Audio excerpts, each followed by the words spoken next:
comes from love and is therefore similar in nature to love? What we're saying there basically is that faith, love, and truth all have similar qualities. Similar qualities. And we've written here in our notes, Qualities. without truth, neither love nor faith can exist. So truth is always this building block, and this is where, when we don't have any faith yet through experience, if we have some intellectual faith in truth that we've heard and test it in an experiment, we grow faith. Mm-hmm. Yeah. Good. And it can never be stagnant is something that you wanted to mention, probably related to that. Yeah. Same as truth, same And as in love, particular, rather. one quality is the infinite nature,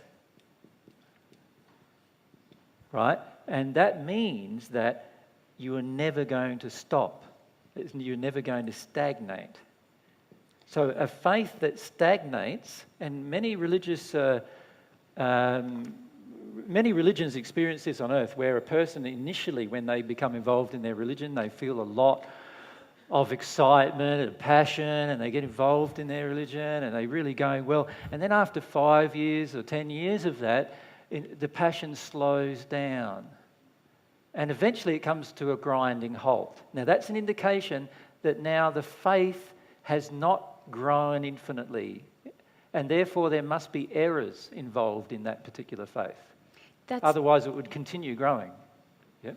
That's those laws that we talked about earlier with the big circle and the little circle beginning to work on the faith, trying to expose the error. It stops, and there's other things then start to get triggered and confronted. Yep. Okay. Are you listing just the bold ones here, aren't you? Yes, I am. Yep.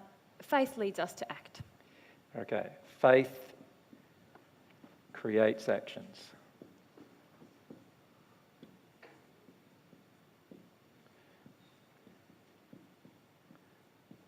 Yep. Okay, so they are the primary points that we were trying to make tomorrow. Not always well. Yesterday, you mean? Yesterday, sorry, not tomorrow. And don't know how that happened. Some kind of time shift happened there. We're not back tomorrow. So what would you like to know about those things? Can we discuss some of those things? If we go to Paul, up the side there first. Is it like that if I have an experience and I feel like something's true in the way that, I feel like this, what I felt today was from God, that I need to back myself with that belief and hold on to that. And so next week when I'm struggling with something, I think, no, I believe, I back myself that really happened. Yes. This is the issue many of us face, right? What happens is we have an experience, and then over time we start forgetting the experience. Now, true faith doesn't do that either, actually. Faith remembers the experience and adds it to the next experience. It is additive in nature. It doesn't take away, it doesn't divide things, it adds to them, right? And multiplies them, in fact. So this is the thing we need to understand about faith. Whenever we are not choosing to remember, right, what previous experiences of faith have brought us, we are purposefully encouraging our doubts and fears. Does everyone understand what I meant by that? Whenever you are choosing to not remember a real experience that actually occurred, you are purposefully trying to avoid that real experience. So you are purposefully acting in harmony with doubt and fear, and out of harmony with truth. So when we have real faith, we don't do that.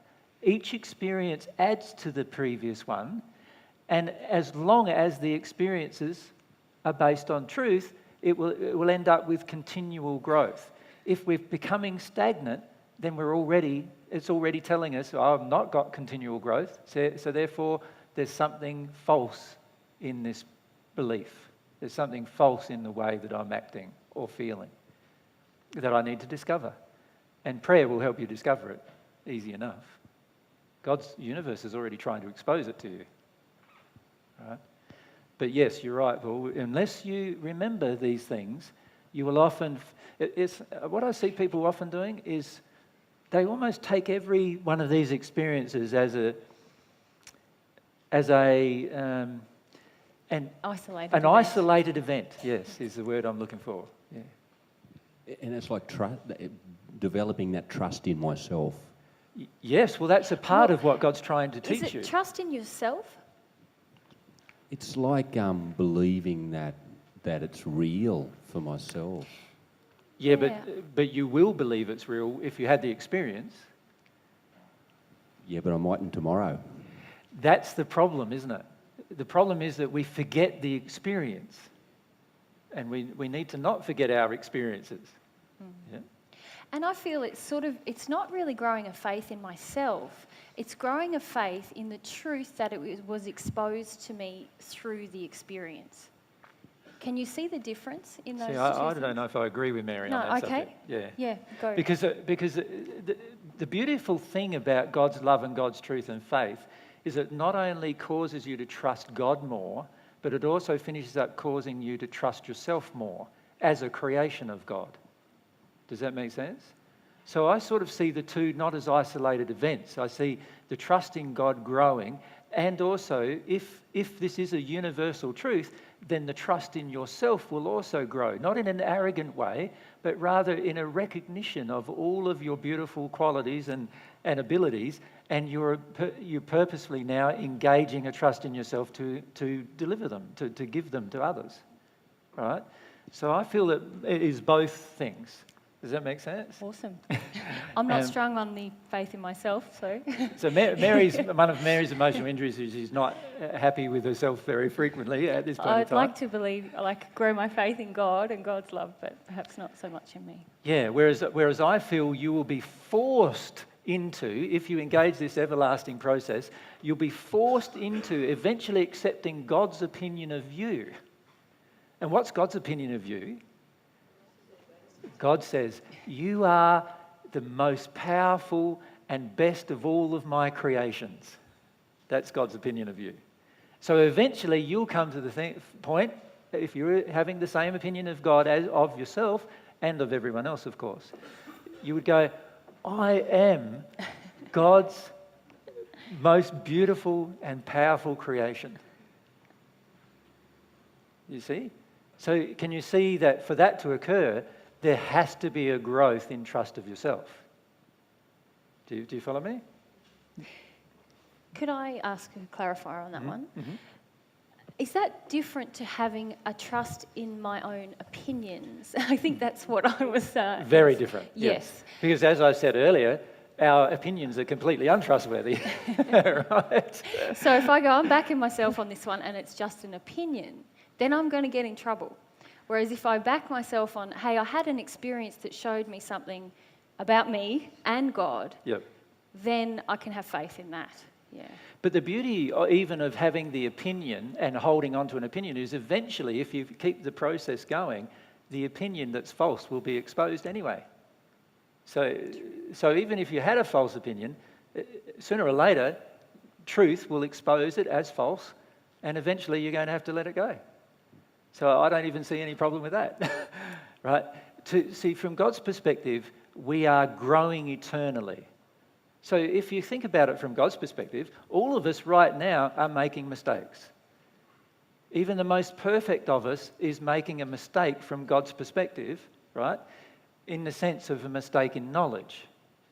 But from God's perspective, mistakes are really not mistakes in knowledge, because God acknowledges that these things are just growth.